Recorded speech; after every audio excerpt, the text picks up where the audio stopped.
Hello everyone, welcome back to On Location here. Today I'm on location here at Glenwood Gardens. Now this has about 338 acres or so of different wetland, prairie, and of course garden habitat, and even some forest habitat mixed in as well. Now this is a really nice place with obviously a lot of cultivated like botanical gardens and stuff like that, but there is some really nice, there's a wetland loop trail that's about a mile and a half or so. And there's some really nice vernal pools that can be active, and there's lots of birds, of course, especially during migration, but really just all year, that are along the west fork of the Mill Creek. So that's a pretty nice place, and there's lots of different wildflowers and blooms, such as blazing star and butterfly weed, which are great pollinating native plants for our area. The Garden Loop Trail is about 1.1 miles. And I think that's mostly paved, if I'm correct on that. That takes you down to the wetland loop. Oftentimes in July and August, you can see American lotus flowers blooming on the lotus pond during the late summer, which is really nice. There's also soon to be a connecting trail to the nearby Winton Woods Park. So that's going to be a nice addition where you can actually hike from Glenwood Gardens to Winton Woods or vice versa. So that is not open currently for a visit. It's still under construction as they are building the new trail there that will connect the two parks here. But overall, looking forward to it really with that. So for my visit today, I would like to see some of the vernal pools. Hopefully, we've gotten some rain recently, so hopefully they're semi-active at least. And depending on how long I stay, I'm starting in the late afternoon here. So we got a couple hours here if I so choose to stay for that. I'm hoping that some of the woodcocks, the American woodcocks, can come out and we can get to witness or see and hear the sky dance that they do as a mating ritual that happens in early spring. But really, we're just gonna keep our head out for what we can see here today. The reason why I'm recording this in the car actually is because it's very, very windy out. I think it's about upwards of 25 miles per hour. So very high wind gusts today, and so that I could record, but that just makes a lot of wind noise and stuff. I want to save your ears and my ears, of course, when I edit this video. With that being said, we're going to go ahead and check this place out. I'm looking forward to sharing it with you, and really we'll see what we get for the day. I'm kind of hoping for wildflowers, but given how windy it is, they're going to be swinging and moving around a lot, so which could cause unintentional camera movement, UCM, I guess. So maybe I'll take some abstracts or some intentional camera movement. We'll see here. I got my my landscape and macro and all that stuff, camera and lenses bagged. So let's go ahead and get started here and see I guess what we get for the day.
So we have a problem. I brought two camera batteries and they're both completely dead.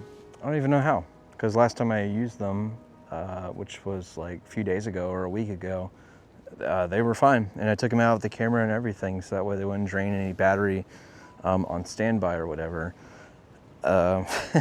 So all I have is really is this video camera, and I kind of want to take this composition right here of this fallen, very mossy tree trunk here, and all I have is this camera, which I don't think ever have taken a photograph with, only video, but I guess it'll have to do.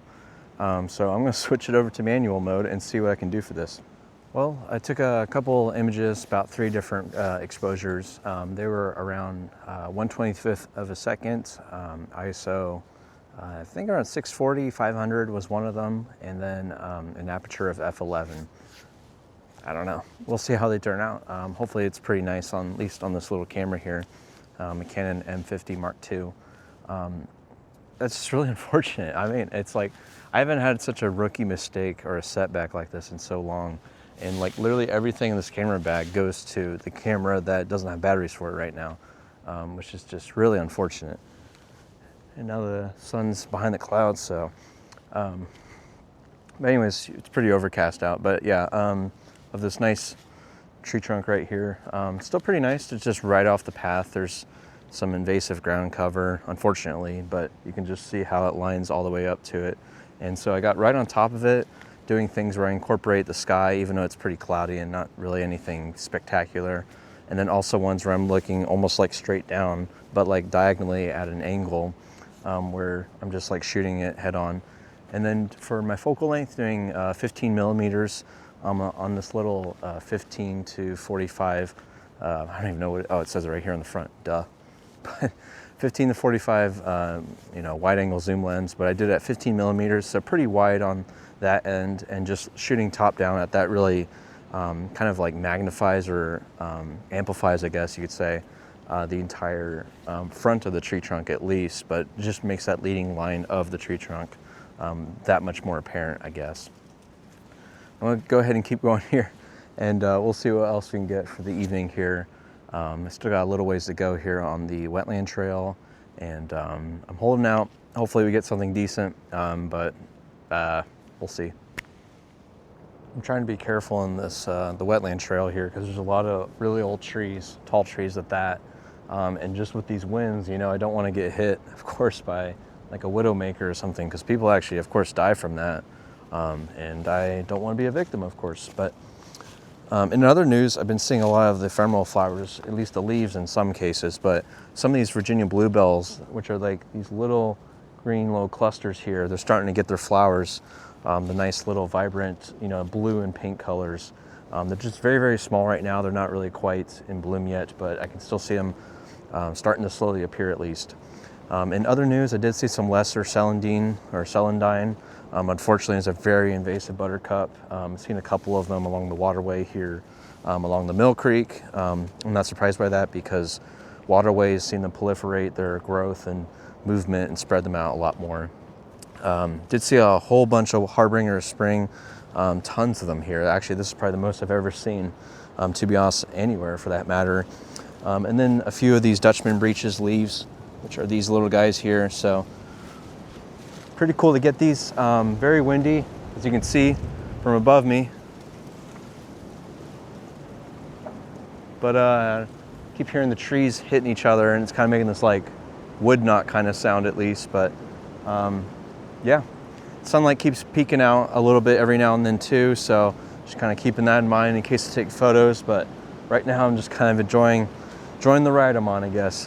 So it's been a pretty good hike, I guess, all in all, despite the conditions, both in my camera batteries and just the wind itself too. But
Alright, everyone, that's going to be it for today's video. I don't know what happened. It was just very unfocused and all over the place. And but I got a little ways to go back to the parking lot in my car. But I don't know. Sometimes, I mean, I like to keep it real, as I always say. And you know, there's quite a few videos in this on location series I have shared in the past where, you know, nothing's really happened, or I didn't end up with a photo or anything. Just took a nice little walk or hike or whatever it may be. And, you know, I tried, but I mean, with the camera batteries and stuff, you know, just stuff like that can happen to the best of us even. So it's just kind of whatever. But I mean, I still enjoyed myself. I hope you guys enjoyed the video still. It's cool to see this place in early spring. Definitely a lot of cool things emerging. You know, a lot of birds starting to migrate through slowly. Heard an eastern phoebe. That's definitely one that we get here this time of year. And you know, lots of wildflowers, of course. And it was nice to see these wetlands I'm situated amongst now. That was pretty nice to see. And even the vernal pool, which was a decent sized one. Nothing too active, you know, at this time of day usually. There are some crepuscular salamanders and other amphibians, but didn't have much luck with that. Yeah, other than that, I think that's pretty much it, guys. This is a cool place. I definitely really like it. I think I'm going to come back here and do some birding, actually, perhaps during spring migration or even fall migration for that matter. But still a very cool place, and I hope if you're in the area, you check it out, of course. So with that being said, guys, this has been Glenwood Gardens. And until next time, make sure to get out there. Thank you.